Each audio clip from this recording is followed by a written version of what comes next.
कल हम लोग मम विद्यालय पढ़े थे और आज हम लोग इसके प्रश्न उत्तर को देखेंगे।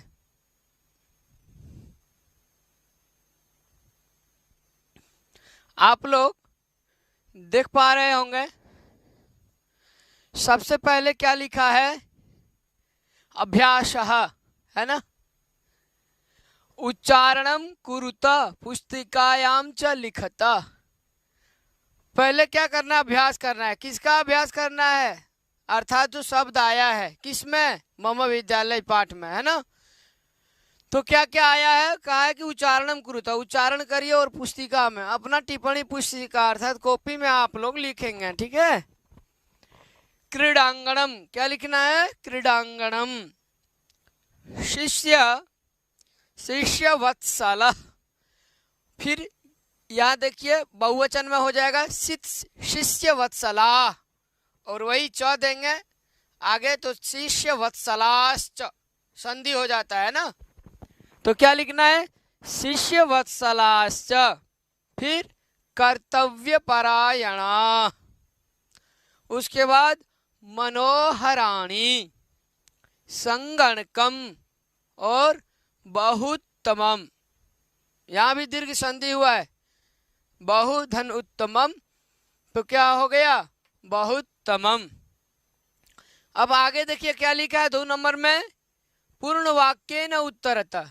1 नंबर तो हम लोग देख लिए, अब दूसरा नंबर पूर्ण वाक्य न, पूरे वाक्य में, ठीक है।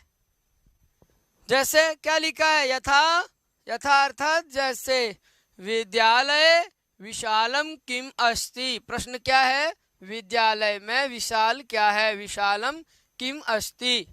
तो इसका उत्तर क्या हो रहा है? विद्यालय विशालम क्रीडांगणम अस्ति। विद्यालय में विशाल खेल का मैदान है, क्रीडांगणम अस्ति, ठीक है। ये रहा आपका उदाहरण। अब देखिए पहला प्रश्न क्या है, सो देखिए ध्यान से।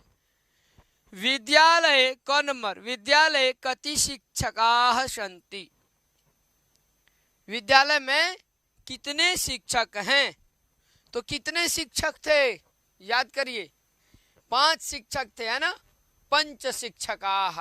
तो आप पूर्ण रूप में उत्तर दीजिएगा। जैसे विद्यालय पूरा लिखना है, विद्यालय, ठीक है। पंच, 5 को क्या बोलेंगे संस्कृत में? पंच। तो पंच शिक्षकाः, शिक्षकाः सन्ति, आगे सन्ति, ठीक है। तो विद्यालय कति शिक्षकाः सन्ति, तो उत्तर हो जाएगा विद्यालय पंच शिक्षकाः सन्ति। अब हम लोग फिर ख नंबर के प्रश्न को देखते हैं। क्या है? थोड़ा बड़ा कर लेते हैं ताकि आपको देखने में आसान लगे और सरल लगे। जैसे ख नंबर में प्रश्न क्या है? उषा वस्त्राणि कुतः स्वीकृतवती। वहां पे तो चर्चा किसकी की गई थी? उषा की फ्रेंड, उषा जिनसे बात कर रही थी, चेतना से, है ना। तो चेतना बोली थी कि जो है विद्यालयेभ्यः या विद्यालयाय व विद्यालयात्, किंतु यहाँ पे जो है लिखा है उषा वस्त्राणि कुतः स्वीकृत। उषा जो है वो वस्त्र, वस्त्राणि अर्थात वस्त्र, कुतः स्वीकृतवती, कहाँ से ली है? क्या? तो वस्त्र। तो वस्त्र तो मिला था उसको विद्यालय से। कहाँ से? विद्यालय से, किंतु चेतना को। किंतु यहाँ पे उषा लिखा हुआ है प्रश्न में, तो कोई बात नहीं, आपको उत्तर लिखना है उषा वस्त्राणि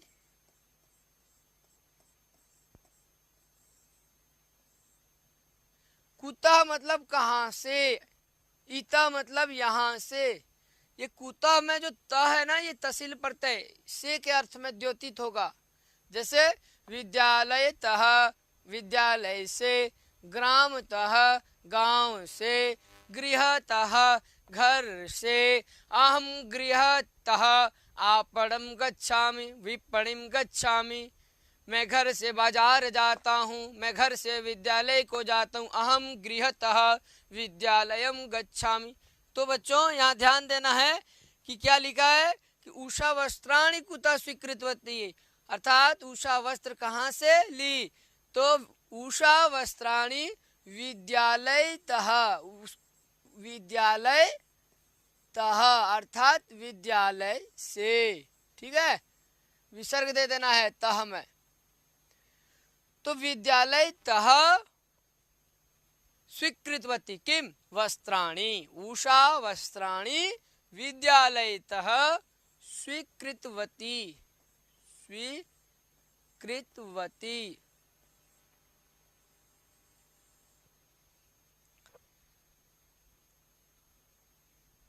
किंतु आप जब पाठ पढ़ेंगे तो वहां आप चेतना देखे होंगे कि चेतना बोल रही थी कि वो जो है विद्यालय से क्या क्या पुस्तक वस्त्र आदि सब कुछ मिलते हैं, तो विद्यालय तह हो जाएगा पूर्ण रूप, पूर्ण वाक्य में यदि आप उत्तर लिखेंगे।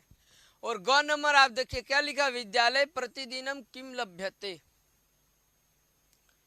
विद्यालय में प्रतिदिन क्या मिलता था, तो विद्यालय प्रतिदिनम निःशुल्क भोजनम लभ्यते, क्या मिलता है, निःशुल्क भोजन।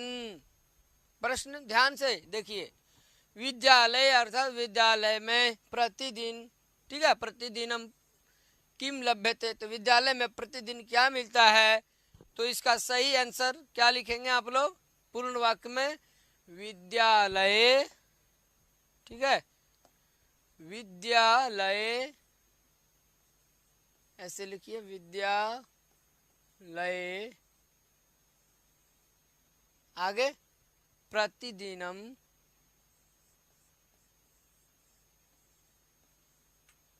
प्रतिदिनम, ठीक है, विद्यालय प्रतिदिनम किम लभ्यते, तो विद्यालय प्रतिदिनम निःशुल्क भोजनम, क्या लिखेंगे, निःशुल्क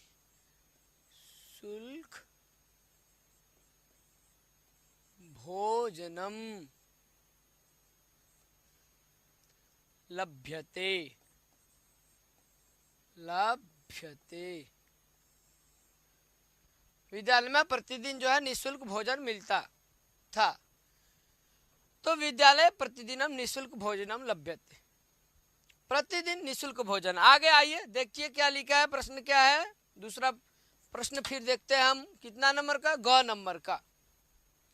तो ग नंबर में लिखा विद्यालय अर्थात विद्यालय में, नहीं ग नंबर देखेंगे, ग नहीं घ नंबर क्या है, विद्यालयस्य अर्थात विद्यालय के, ठीक है, प्रतिवर्षम परीक्षा फलम कथम भवति, जो विद्यालय का जो प्रतिवर्ष परीक्षा फल जो रिजल्ट आता था, हाँ, तो वो रिजल्ट कैसा होता था, तो वहां पे हम लोग क्या पढ़े थे पाठ में कि विद्यालयस्य प्रतिवर्षम परीक्षा फलम श्रेष्ठम भवति, पढ़े थे, श्रेष्ठम भवति।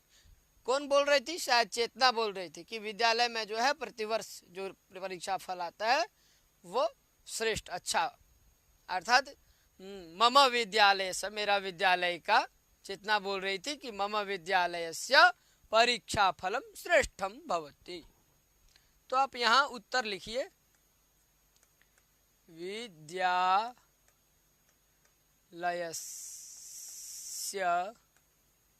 ठीक है, क्या लिखना है एक बार फिर से देख लीजिए,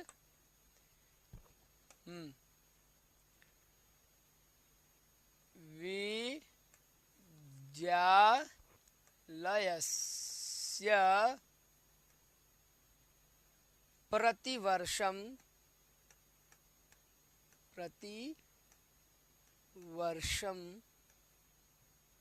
फिर आगे क्या है, परीक्षा फलम, परीक्षा फलम, हाँ क्या था, तो श्रेष्ठ, बहुत अच्छा होता था ना, श्रेष्ठम, श्रेष्ठम भवति। चेतना कहती है मेरा विद्यालय का परीक्षा फल अच्छा होता है, तो विद्यालय से प्रतिवर्षम परीक्षा फलम श्रेष्ठम भवति। कथम भवति? श्रेष्ठम भवति। ठीक है बच्चों, आगे चलते हैं। आगे देखिए क्या लिखा है, ध्यातव्यम। क्या लिखा है? ध्यातव्यम। ध्यातव्यम मतलब बच्चों ध्यान देना चाहिए। जैसे पठितव्यम मतलब पढ़ना चाहिए, उसी तरह ध्यातव्यम मतलब ध्यान देना चाहिए। अब कहाँ ध्यान देना चाहिए, किस विषय पे? तो कहा है कि विद्या प्लस आलय अत्र अक्षरे आ प्लस आ इति मिलित्वा आ इति भवति। क्या बोले? कि विद्या प्लस आलयः, यहाँ अत्र अर्थात यहाँ अक्षर में क्या है? आ प्लस आ है, अंत में आ है और इधर आलय का भी आ है पहले। ठीक है, तो आ प्लस आ ये दोनों मिलकर के, ठीक है बच्चों, आ और आ मिलकर के क्या हो जाएगा? दीर्घ आ। अतः समान स्वर वर्णानाम मेलः दीर्घ स्वर है ना, दीर्घ संधि। दीर्घ संधि भवति। जब समान दो समान स्वर एक ही तरह के, जब दो समान स्वर मिलेंगे तो उन दोनों समान स्वरों के मिलने से दीर्घ स्वर हो जाएगा। जैसे आप देख रहे हैं आ यहाँ भी है, विद्या में आ और आलय का आ, तो आ और आ दोनों स्वर समान है, तो दोनों के मिलने से दीर्घ आ हो गया, है ना, तो दीर्घ संधि हो गया। जैसे अ या आ। और एक बात ध्यान देना है, दो समान स्वर, जैसे मान लीजिए यहाँ पे अ रहे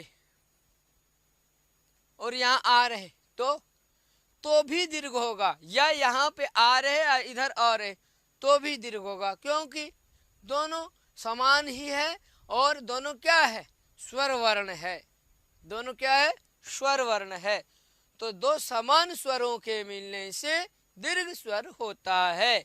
अब देखिए अ या आ प्लस, है ना, अ या आ रहे तो क्या हो जाएगा? दीर्घ आ, है ना।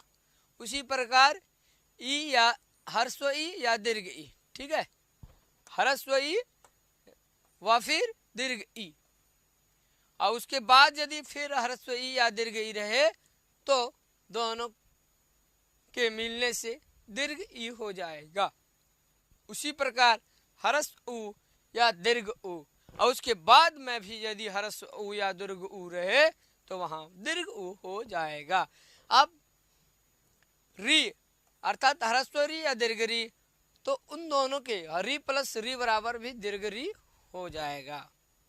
अब यहां देखिए क्या लिखा है, दीर्घ संधिम कुरुता। क्या लिखा है? दीर्घ संधिम कुरुता। कहा? यहां आप देख पा रहे होंगे, है ना, दीर्घ संधिम कुरुता।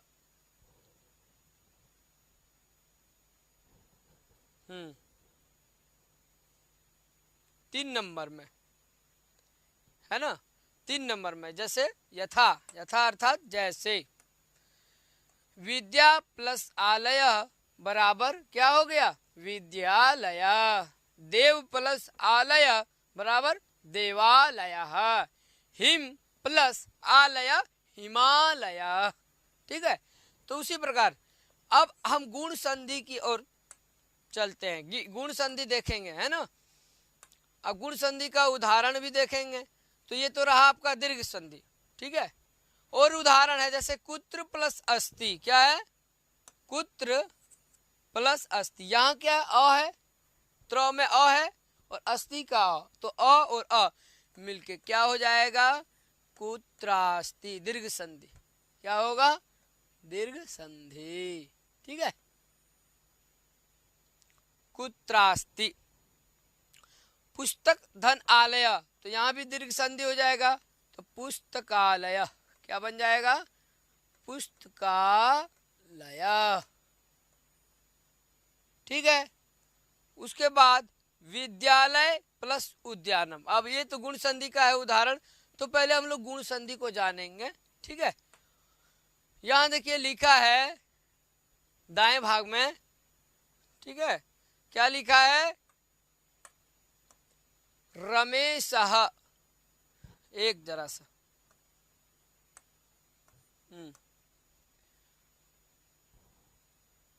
हाँ, रमेश इति पदे द्वौ शब्दौ।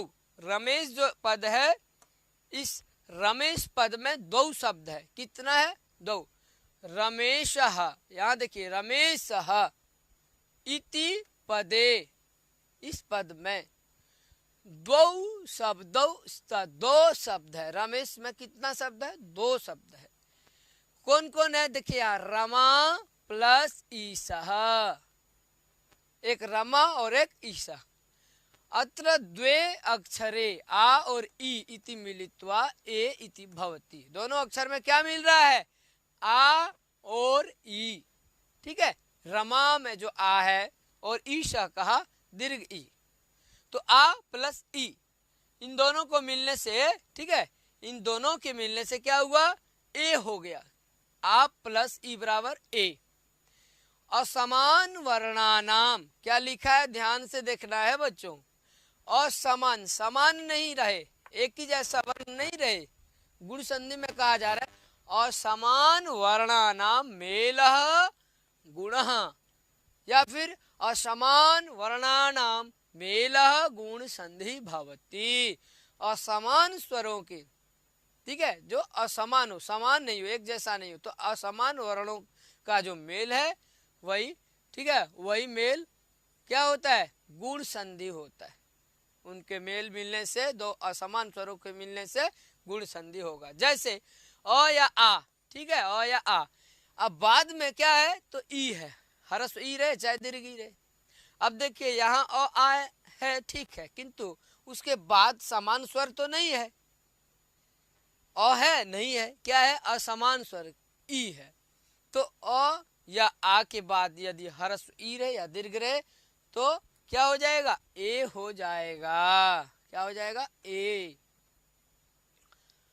अ या आ के बाद यदि उ या दीर्घ उ रहे, ठीक है, हरस उ या दीर्घ उ रहे तो क्या हो जाएगा बच्चों, ओ। ठीक है, उसी प्रकार अ या आ के बाद यदि री वर्ण, ठीक है, तो अर हो जाएगा। और वही यदि ली रहे तो क्या हो जाएगा, अल हो जाएगा। अब यहां देखिए गुण संधि का हम लोग उदाहरण देखेंगे। ठीक है, 3 नंबर में कि विद्यालय धन उद्यानम, सबसे लास्ट वाला उदाहरण देखेंगे। विद्यालय, विद्यालय प्लस उद्यानम, तो विद्यालय में क्या है, अंतिम में अ है, विद्यालय अ प्लस उद्यानम में क्या है, सबसे पहले उ है, तो अ धन उ बराबर ओ। ठीक है, तो यहाँ क्या हो जाएगा, विद्यालयोद्यानम, विद्यालयो, ठीक है, अ और उ मिलके ओ हो जाएगा, ऐसे यो। ठीक है, तो यहाँ अ है, यहाँ भी उ है, दोनों मिलके क्या हो जाएगा, अ प्लस उ बराबर ओ, तो विद्यालयोद्यानम। अब आप ध्यानम लिख दीजिए, देख पा रहे होंगे आप, थोड़ा ऊपर कर देते हैं और ताकि आप देख सके। तो विद्यालय धन उद्यानम, विद्यालयोद्यानम। इस प्रकार आप गुण संधि का बहुत उदाहरण देखेंगे। जैसे रमा धन ईसा, तो आपका क्या हो गया, रमेशा। गण प्लस ईसा गणेशः, महाधन ईसा महेशः।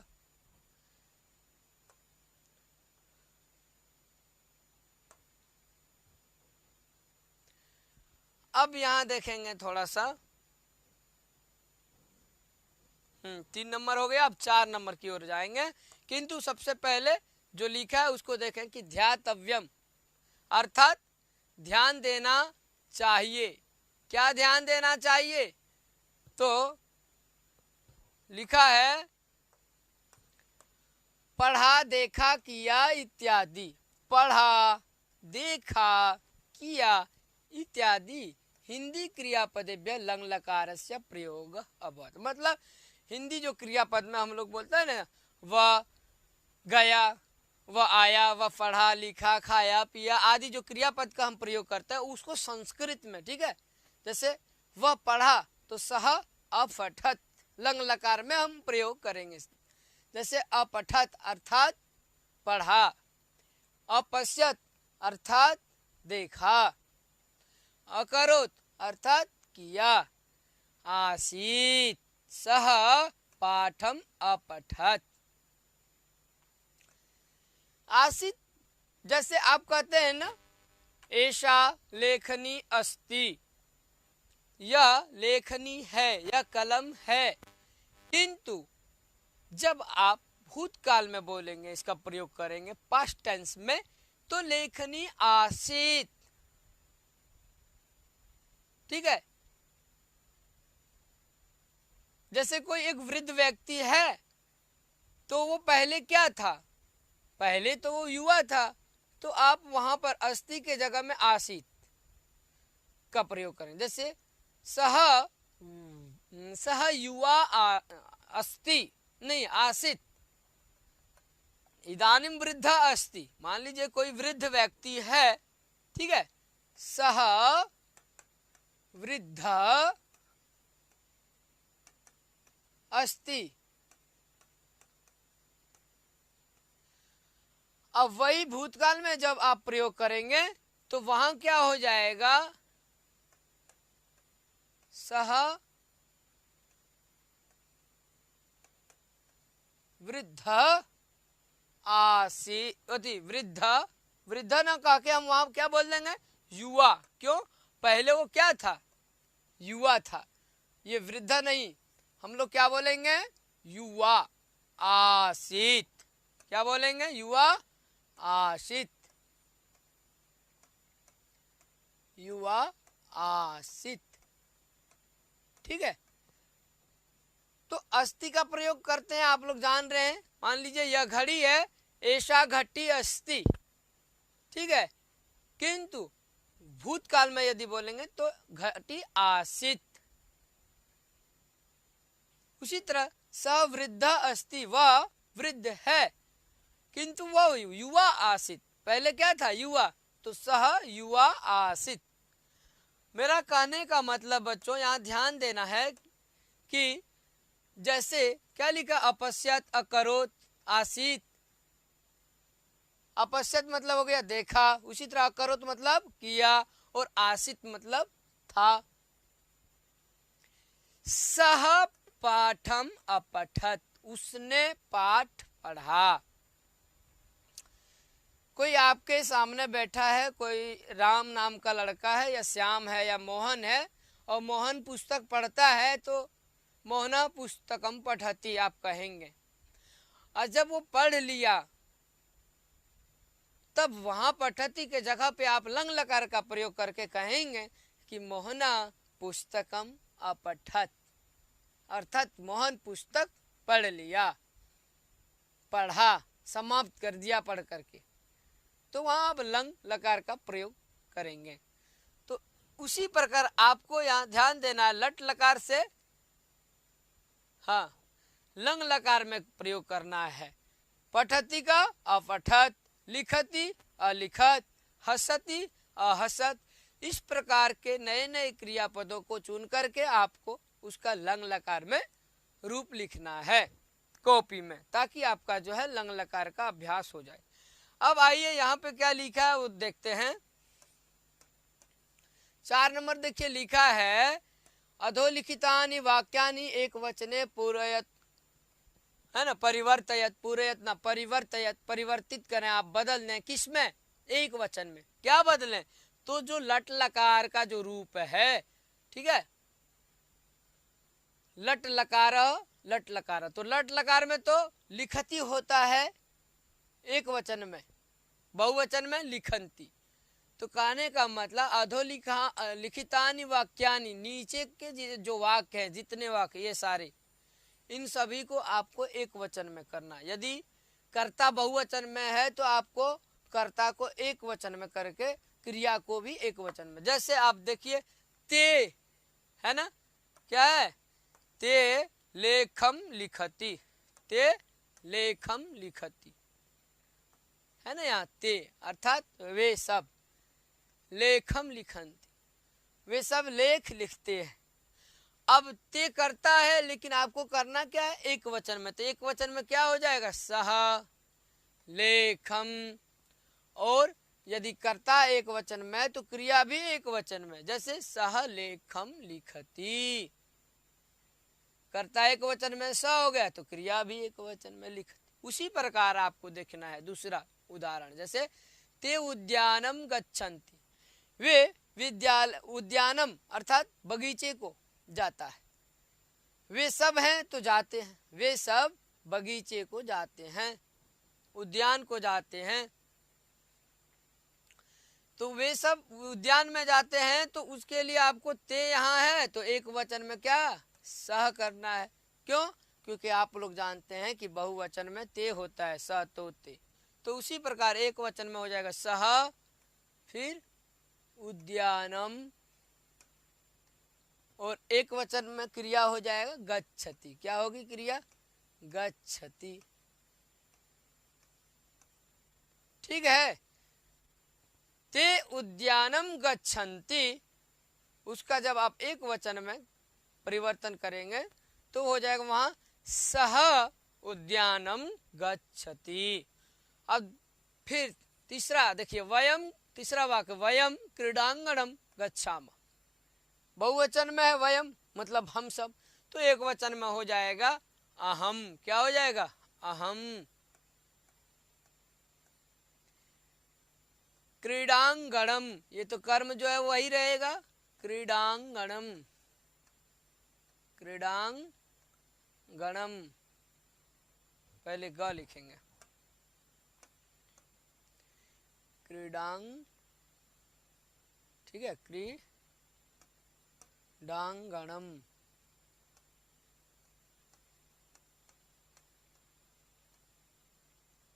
क्रीडांगणम, ठीक है, अहम क्रीडांगणम। वयम था तो उसका एक वचन में अहम, मैं क्रीडांगणम खेल के मैदान को जाता हूं, तो गच्छामि हो जाएगा। क्या हो जाएगा क्रिया, एक वचन में गच्छामि, बहुवचन का एक वचन में गच्छामि, अहम क्रीडांगणम गच्छामि। ठीक है, इस प्रकार आप देखें। अब देखते हैं चौथा प्रश्न क्या है, वयम प्रश्नम पृच्छामः। चौथा वाक्य वयम अर्थात हम सब प्रश्न पूछते हैं, वयम प्रश्नम, तो वयम का क्या हो जाएगा एक वचन में, अहम प्रश्नम,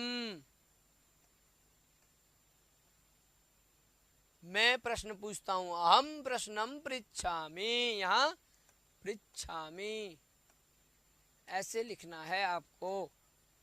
ठीक है बच्चों, तो आपको ध्यान से एक एक वाक्य शुद्ध करके लिखना है और एक वचन में यहाँ लिखना है। उसी प्रकार आप देखिए बाद में फिर क्या है, ते भोजनम कुर्वन्ति, सबसे अंतिम वाक्य, वे सब भोजन करते हैं, ते है अब कर्ता एक वचन में हो जाएगा सह, फिर भोजनम, सह भोजनम करोति, क्रिया भी एक वचन में। ते भोजनम कुर्वन्ति बहुवचन में है, वे सब भोजन करते हैं। जब आप स्वयं करेंगे तो वहां पे ते के जगह सह, भगवान अर्थात सह, वह भोजन करता है, स भोजनम करोति, वही बहुवचन में ते भोजनम कुर्वन्ति। अब आइए हम लोग पांचवें प्रश्न की ओर जाएंगे और पांचवें प्रश्न को ध्यान से पढ़ेंगे बच्चों। ठीक है, क्या लिखा है, मंजूषातः पदानि चित्वा वाक्यानि पूरयत, मंजूषा से, ठीक है, क्या करके, पदानि जो पद हैं इन सभी को चुन करके पदानि चित्वा वाक्यानि पूरयत। जो नीचे वाक्य लिखे गए हैं बच्चों, उन वाक्यों को पूरा करना है। जो खाली स्थान है उस स्थान को भर देना है। तो आपको सही सही लिखना है, ठीक है। कौन नंबर में क्या लिखा? विद्यालय, फिर है अस्ति। तो हम पाठ में क्या पढ़े थे? विद्यालय किस तरह का है? विद्यालय, हाँ, प्रश्न हो जाएगा। उषा का पूछती है ना चेतना से, या चेतना पूछती है कि विद्यालय कुत्र अस्ति, कहाँ है ना। प्रश्न क्या हो जाएगा? विद्यालय कुत्र, यहाँ हो जाएगा कुत्र अस्ति। उसी प्रकार खन में तत्र एक सुंदर, एक सुंदर क्या है? वहां एक सुंदर पुस्तकालय है, एक सुंदर पुस्तकालय, पुस्तकालय, ठीक है। यदि इस यहाँ नहीं लिखा रहा है तो हम आपको यहाँ लिख करके दिखा दे रहा हूं, ठीक है। पुस्तकालय लिख देना है, ठीक है। यहाँ पे क्या लिखना है? पुस्तकालय, पुस्तकालय,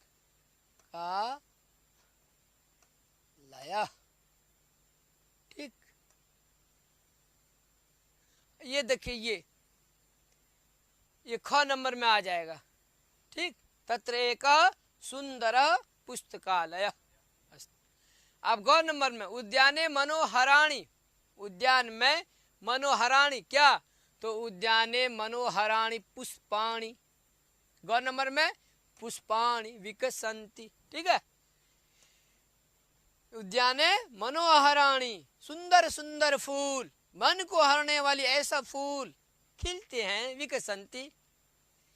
आगे क्या है? घ नंबर में विद्यालय सुंदरम, विद्यालय में सुंदर क्या है? उद्यान है ना, बगीचा, उद्यानम। तो ये उद्यानम हो जाएगा घ में, उद्यानम, ठीक है। ये यहाँ इस स्थान में, ठीक है। तो घ नंबर में हो जाएगा उद्यानम, विद्यालय सुंदरम उद्यानम अस्ति। अब बच्चों 6 नंबर की ओर जाएंगे, आगे बढ़ेंगे हम लोग धीरे धीरे। देखिए पढ़िए क्या लिखा है। संस्कृत भाषायाम अनुवादम कुरुत, अर्थात संस्कृत भाषा में अनुवाद करें। किस भाषा में? संस्कृत भाषा में। हिंदी से संस्कृत, जैसे आप इंग्लिश में बोलते हैं, अब आप संस्कृत में बोलें, अनुवाद करें, ठीक है। थोड़ा बड़ा कर देते हैं ताकि आपको अच्छे से दिखे वाक्य को।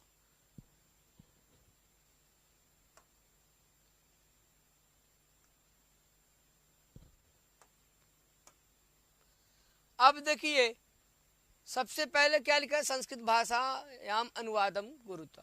मैंने पाठ पढ़ा, मैंने पाठ पढ़ा। ये कितने नंबर पे है? 6 नंबर पे। 6 नंबर का पहला क्या है? मैंने पाठ पढ़ा। इस वाक्य को क्या करना है? अनुवाद करना है। तो यहाँ क्या लिखा है? अहम पाठम अपठम। आपको मैं पहले ही बताया था बच्चों कि हम लोग अब क्रियापद को जो है वो लट लकार के क्रियापद को हम लंग लकार में, जैसे पठामी का अपठम, लिखामी अलिखम, हसामी अहसम, पठती अपठत। प्रथम पुरुष में तो आप अपठत का प्रयोग करेंगे, वही जब आप उत्तम पुरुष में जाएंगे, उत्तम पुरुष का रूप चलाएंगे तो वहां अपठम हो जाएगा। अहम अपठम, अहम अलिखम, अहम अहसम। तो इस प्रकार से देखिए यहाँ क्या लिखा? मैंने पाठ पढ़ा, तो अहम पाठम अपठम। उसी प्रकार उसने भोजन किया, तो क्या लिखना है? सह भोजनम किया। क्रि धातु है तो लट लकार में करोति होता है और लंग लकार में अकरोत, ठीक है। सह भोजनम अकरोत। तो इस प्रकार जो है आप लोगों को बढ़िया से लिखना है, शुद्ध रूप से। कैसे लिखना है? शुद्ध रूप से। अकरोत, सही देख पा रहे होंगे आप, बोर्ड में क्लियर दिख रहा है। अब आइए ख नंबर का वाक्य देखेंगे, क्या है? उसने दूध पिया, उसने दूध पिया, पा धातु, पीने के अर्थ में, पीबती। जब अपने बारी में आए तो अहम जलम पिबामी, और जब वह जल पीता है तो सह जलम पीबती। और वही पीबती का लंग लकार में अपीबत हो जाता है, अपीबत, अपीबताम, अपीबन। जैसे अपठत, अपठताम, अपठन। तो उसी प्रकार यहाँ पे हम क्या लिखेंगे? सह, हाँ, दुग्धम, सह दुग्धम। दुग्धम में ह्रस्व उ रहेगा बच्चों, ध्यान देना है। सह दुग्धम अपीबत, अपीबत। यदि आप हलंत को भी छोड़ देंगे तो अशुद्धता हो जाएगी, अर्थात वाक्य में त्रुटियां हो जाएगी। इसीलिए आपको जो है एक एक शब्द को ध्यान से देखना है और शुद्ध शुद्ध लिखना है। तो यहाँ ख नंबर में क्या हो जाएगा? उसने दूध पिया, तो स दुग्धम अपीबत। ग नंबर, आप लोग घर गए। ग नंबर का क्या है? आप लोग घर गए। तो इसका क्या बन जाएगा? आप लोग के लिए हम लोग क्या प्रयोग करते हैं? आपके लिए तो भवान बोलते हैं, और वही बहुवचन में भवंत। भवान कथम अस्ति, आप कैसे हो? भवान, भवंतो, दो के लिए भवंतो। और बहुवचन में क्या बोलते हैं? भवन्तः कथम सन्ति, अस्ति स्तः सन्ति, भवन्तः कथम सन्ति। तो उसी प्रकार यहाँ देखिए, आप लोग घर गए तो यहाँ लिख देना है भवन्तः गृहम, घर का गृहम। ठीक है। अब आगे क्या है? गए, अर्थात गम धातु का रूप है। किसका है? गम धातु का। तो जब गम धातु का रूप रहे तो वहां गम धातु लट लकार में गच्छति बोलते हैं, किंतु वही लंग लकार में अगच्छत। सह गृहम अगच्छत, भवान गृहम अगच्छत। तो बहुवचन में अगच्छत, अगच्छताम, अगच्छन। भवन्तः गृहम अगच्छन, ऐसे बोलेंगे, अगच्छन। छात्रों, आप लोग पुनः सुने मेरी बातों को ध्यान से। आपको लंग लकार का रूप याद करना है। तो लंग लकार का रूप आप जब शब्द रूप में, धातु रूप में जाएंगे, शब्द रूप नहीं धातु रूप में, ठीक है, तो धातु रूप या फिर पुस्तक के अंत में भी लिखा रहता है, तो वहाँ लंग लकार में देखेंगे अपठत, अपठताम, अपठन, अहसत, अहस्ताम, अहसन, बहुवचन में। तो उसी प्रकार अगच्छत, अगच्छताम, अगच्छन। भवन्तः गृहम अगच्छन, आप लोग घर गए। अब आइए बच्चों, 7वां प्रश्न को हम लोग देखेंगे ध्यान से कि 7वां प्रश्न कहता क्या है, पहले समझेंगे, ठीक है, और फिर आगे हम लोग उसके बारे में चर्चा करेंगे। 7 नंबर में कहा मम प्रिय शिक्षक ऊपरी वाक्यानि लिखत। आप सभी छात्रों से यही मैं कहना चाहूंगा कि आप सभी छात्रों का एक प्रिय शिक्षक तो जरूर होंगे। तो आप अपने प्रिय शिक्षक के बारे में लिखेंगे। यहाँ बोले हैं ना प्रिय शिक्षक ऊपरी, तो आपके जो प्रिय शिक्षक हैं तो उनके ऊपर आप 10 लाइन, 20 लाइन, 30 लाइन, 50 लाइन, 100 शब्दों में, 200 शब्दों में, ठीक है, चिंतन मनन के साथ अच्छे से लिखना है। वाक्य को शुद्ध शुद्ध संस्कृत में लिखना है।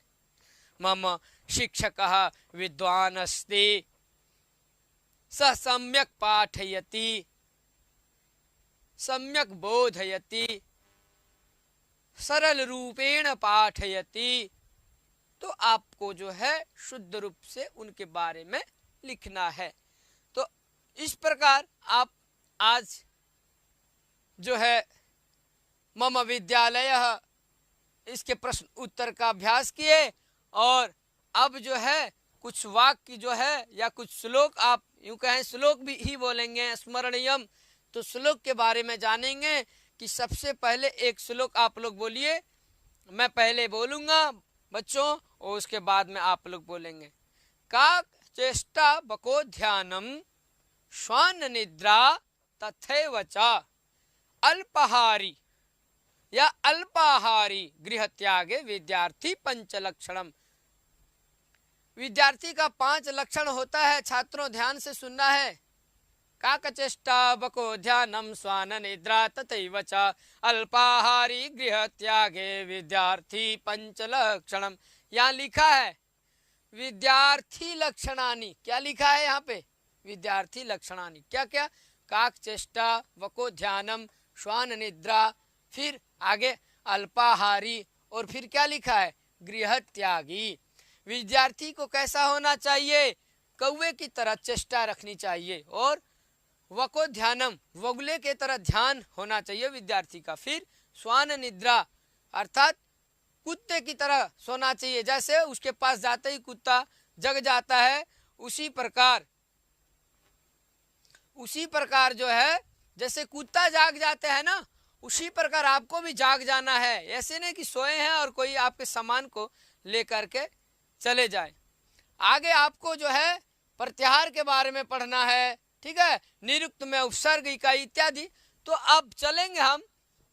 तो काक चेष्टा देख लिए कि छात्रों का जो है चेष्टा कौवे की तरह होनी चाहिए, ध्यान बगुले की तरह, और निद्रा कुत्ते की तरह, और अल्पाहारी अर्थात आपको कम भोजन करना चाहिए जिससे निद्रा न आए, आलस्य न आए, और गृह त्यागी, यदि आप विद्यालय पे हैं घर, तो घर की ओर आप ध्यान मत रखें, गृह त्यागी बने, ठीक है, तभी आप विद्या का अर्जन कर सकते हैं। तो सभी विद्यार्थियों से यही अनुरोध है कि आप लोग ये 5 जो विद्यार्थी का लक्षण है, विद्यार्थी लक्षणानि, इन 5 लक्षण को याद रखें और जीवन में उतारें।